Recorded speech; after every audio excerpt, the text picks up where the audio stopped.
All right, chapter 24, the imperative and optative moods. Very simple, especially the imperative. Imperative, it's a command, okay? And optative, we'll see that in just a few moments. So let's begin. Imperative mood. All languages have means of expressing commands, entreaties, and prohibitions. So Greek most commonly expresses these functions by means of the imperative mood. The lesson introduces the imperative mood as well as the final mood to be studied, which is the optative. Here's something I want to say about the optative mood. This was used a lot. The optative mood was used a lot in classical Greek, but it is rare in the New Testament. So, yeah, you need to know it. But when it comes to New Testament Greek, it's not as common as, say, Homer's Iliad Odyssey. Okay. But let's begin with the easier one, the imperative. The basic function of the imperative mood is to express action that can be realized only by the exercise of the will of one person upon that of another. Please go, run quickly, be quiet. The imperative mood can occur in the present, in the aorist, and perfect tenses. However, the perfect active imperative is not found in the New Testament, and the perfect passive imperative occurs only once in Mark 4:39. There is no first person imperative. I guess you can command yourself, but I mean, it's going to be kind of odd to do that. Self. Do this. The negative with the imperative is may, which is how it is in the subjunctive. This is how it is in other places too. So may negates the sentence. All imperatives refer to future time, kind of like the subjunctive. Potential is in the future, but imperative commands cannot give command in the past. You have to give it in the future, so refer to a future time, since the command by its very nature refers to a time subsequent to that of the command itself. However, the imperative has a mood is timeless. Okay. Now, the aorist imperative generally denotes an urgent command without regard to its, let's see, I lost my place there. Oh, there it is. Without regard to its continuation or frequency, while the present imperative generally denotes a command to continue to do an action or to do it repeatedly. There's a difference between aorist imperative and just your regular present imperative. Aorist imperative, again, generally denotes an urgent command without regard to its continuation or frequency. Got to be done. That's aorist. Present imperative is more do an action or do it repeatedly, frequently. So here's an example, great example, by the way, coming from the Lord's Prayer or the Disciples' Prayer, if you consider John 17 to be the Lord's Prayer and then Matthew 6 and Luke 11 to be the Disciples' Prayer, nonetheless. Matthew uses an aorist imperative, while Luke uses a present imperative. Matthew uses aorist imperative in the Lord's Prayer, and Luke uses the present imperative. Scholars, debate over the connection between Luke and Matthew, or Matthew and Luke, between the Sermon on the Mount versus the Sermon on the Plain. Are they the same sermons? One and the same? Or are they two different? This is where the synoptic problem comes in. What do we do? Now, some people try to resolve that problem just the easy way, that, hey, Jesus gave the same sermon several places. End of story. So why fuss about whether or not there are differences and why the differences matter or no. Jesus said the same thing here, there, whatever. Matthew recorded the one on the mount.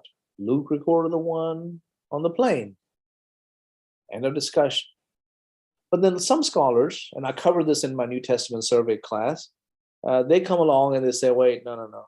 We cannot dismiss this too quickly because there are too many examples, too many places in the Gospels where the stories are too similar to say, oh yeah, that happened there and maybe happened down the road here or another. So the similarities seem too similar, which means they may be one and the same account, albeit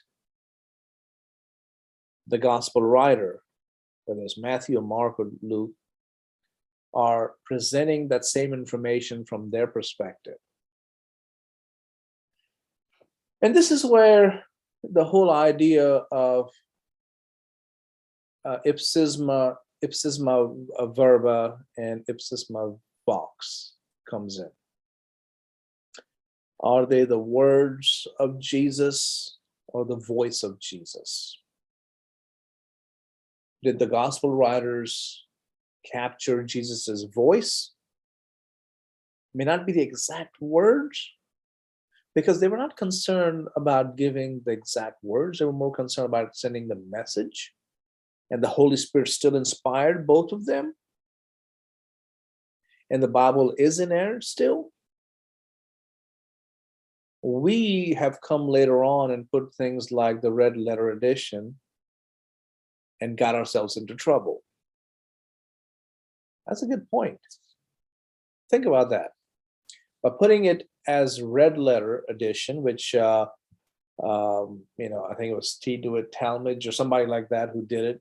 Great preacher, great, wonderful man of God. But when we put them in red letter, that's when people began to ask the question, how is this different from this? Why is it in Matthew it says this way, and then in Mark it says this way, and then Luke it says this way? We got problems. Bible doesn't work together. It has problems. It contradicts. And no, wait.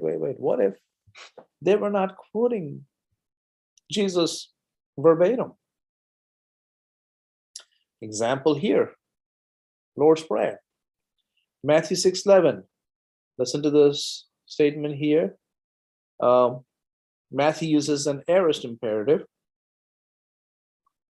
Ton arthon hemon ton epiusen dos hemen semeron. Okay, so aorist is the dos. Okay, it is coming from didomi, to give, right? So give today our daily bread. Luke uses the same, stem, which is from didomi, but instead of aorist imperative, he uses the present imperative form. So ton arthon hemon ton epiosin didu hemen katha hemeran. Keep on giving each day our daily bread. So is there a contradiction in the Bible? No, of course not. Once we understand the difference between the voice and the words of Jesus, there's no contradiction. Because as Jesus is giving that message, I'm sure he was also saying more things than just that little sermon. I'm sure the people sat and listened to him for a while. But here are the key points that were captured by Matthew and maybe someone else, and Luke did his research and found all this information, as he tells us in his opening chapter and opening verses. And then when he sits down to write, he is not just giving us a statement. He is making a point that someone must have captured, that when Jesus said, "Give us this day our daily bread," he was talking about every day you have to ask, and every day you have to look to your Heavenly Father for daily sustenance. So Luke captured the present imperative, keep on giving each day, but Matthew chose to stick to the aorist imperative, which is give today our daily bread. I know that was a long discussion, but I hope you understand how learning Greek is not just memorizing paradigms and memorizing declensions and conjugations and all these categories and vocabularies. There is implication, there is application. Okay.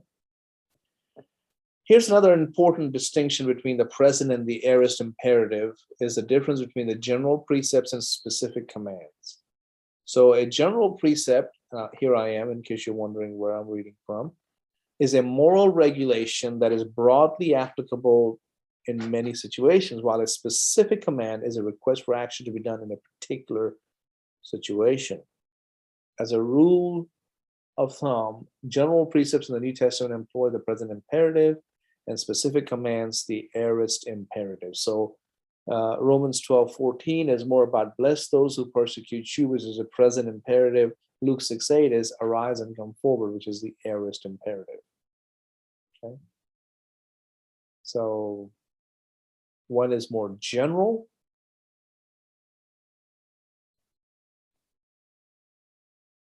other one is more specific.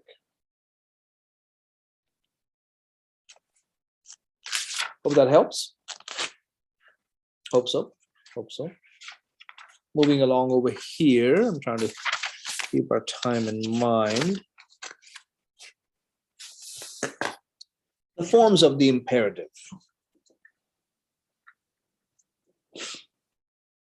Oops.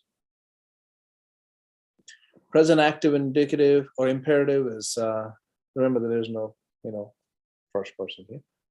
I guess you can command yourself, but really it's the second and third. So lue, lueto, luete, luetoson. Present middle, there you go. Present passive. First aorist active, first aorist middle, first aorist passive, second aorist active, second aorist middle, second aorist passive, and the forms of the present imperative of Amy. Okay, remember we talked about Amy earlier, the subjunctive of Amy, the whole state. Here is the present imperative of Amy. Remember Amy is esten, esmen, este, esen. Esti, esto, este, estosan. Be, let him be. Y'all be, let them be.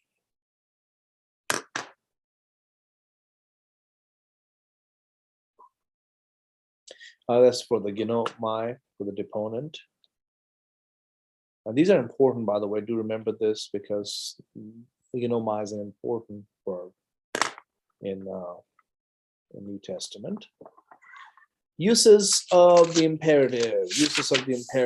What we have here, small section, the imperative of command, which is kind of common sense. This is a fundamental use of the imperative. It makes a direct command upon the will of another. 1 Thessalonians 5:16-18. Pantate, kairete, adia lepotes, leptos, adia leptos, prasa eukeste, en panti eucharist tete. Always rejoice, unceasingly pray, in everything give thanks. All those are commands. Okay. So, and they have been put together in bold.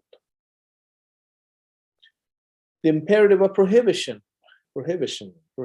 So here you have, sorry about this. This is where some of the PDF did not translate well.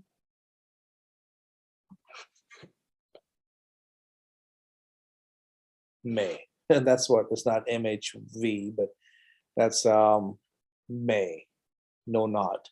But the present imperative is generally used to prohibit the continuation of an action in progress. So 1 Thessalonians 5, 19, 20. Ta pneuma me spenunte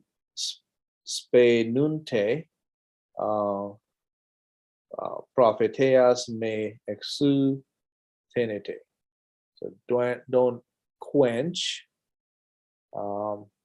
Quench would be just spebenute, but don't quench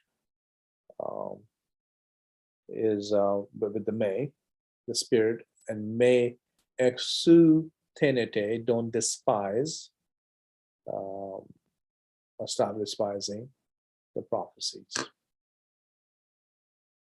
Okay, one more here, number 3. The imperative of entreaty means kind of like a begging or pleading. Okay. This is the imperative to express a request rather than a direct command. So you're still asking the person to do something, but you're more requesting and begging and pleading. So John 17:11, this is, the Lord's Prayer, technically. Pater hagie threson autus. So here the threson, you're not commanding the Father. Jesus was not commanding his Father. He was pleading with his Father. Let me put that word here, pleading.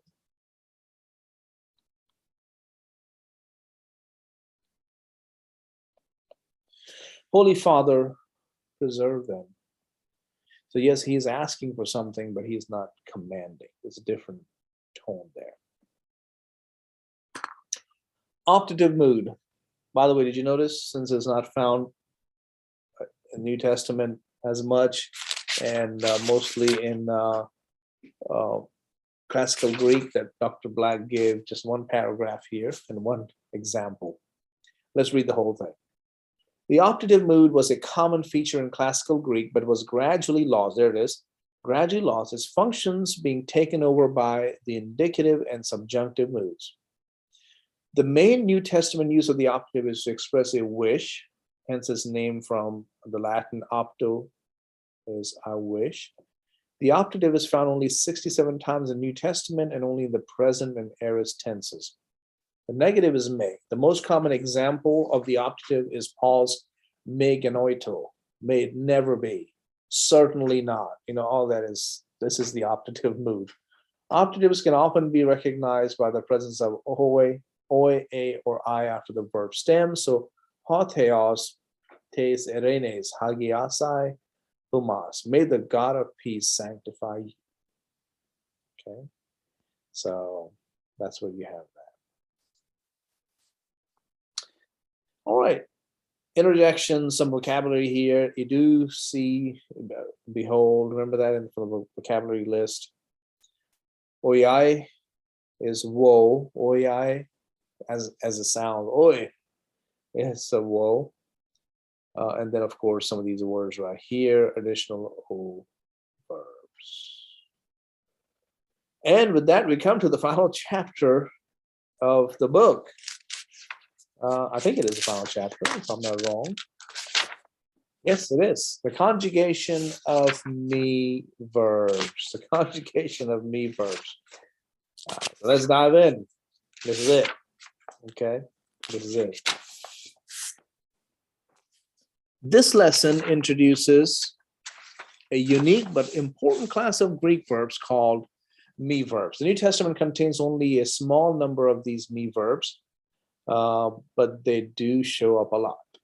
So unfortunately, it is the last chapter, but not one that you want to ignore, because these verbs do show up rather frequently. So we have to know these. So let's begin. Greek contains two basic conjugations, as you know, the o and the me. The me verbs are so named because their dictionary forms present a present active indicative for singular and in me rather than o. I also want to mention that we are still in the process of producing the video on the middle voice, and some of these things are covered there. There's so much to fix, but we're working on that. So the most common, let's see, back up over here for a second. These verbs have endings differing from those of the O conjugation in the present imperfect and second aorist tenses. In these tenses, the me verbs do not use the connecting vowels o or e before their personal endings. Otherwise, their endings are the same as those of O verbs. So let's begin here. The most common me verb is Amy. And that's why you need to know it. Remember, Amy is, then is stays, to be. Yeah. The most common, most important me verbs other than Amy are didomi, to give, tithemi, to put, histemi, to stand. These are important, and you will see them a lot. I don't want to strike it out. Just want to underline it.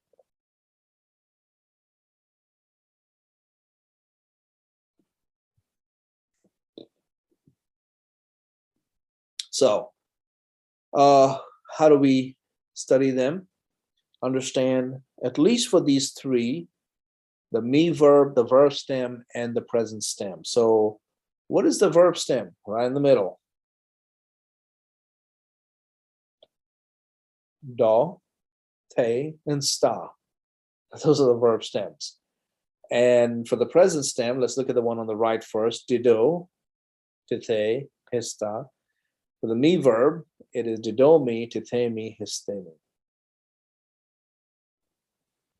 So, important to remember. Here are the paradigms given for the three principal me verbs, looking at didomi, tithemi, and histemi. So, present active indicative, present middle and passive indicative, imperfect active indicative, imperfect middle and passive, aorist active indicative, and future active indicative, future middle indicative, future passive indicative, aorist passive indicative, present active indicative. That's right. Present middle and passive infinitive, aorist active infinitive, aorist passive infinitive. So these are for those three major verbs, me verbs. So they are didomi and tithemi and histemi, other than Amy, to be. Vocabulary under this chapter is very important. I really encourage you to memorize this, please. Look at it carefully. Anistemi, ares. That's where we get our anastasis, resurrection. Apodidomi, to give back. Apalumi, to destroy. Afiemi, to send away. Dekanumi, to show. Didomi, to give. Dunamai, I'm able. This is an important one. I kind of highlighted that over there for dunamis. Epitithemi, I put on. Histemi, I stand, which is, discuss all paradigms are there for histemi, but this is part of the vocabulary too. Kathemi, I sit. Paradidomi, I betray or I give over, I hand over. Tithemi, I place or I put. And then, of course, femi, to say, I say.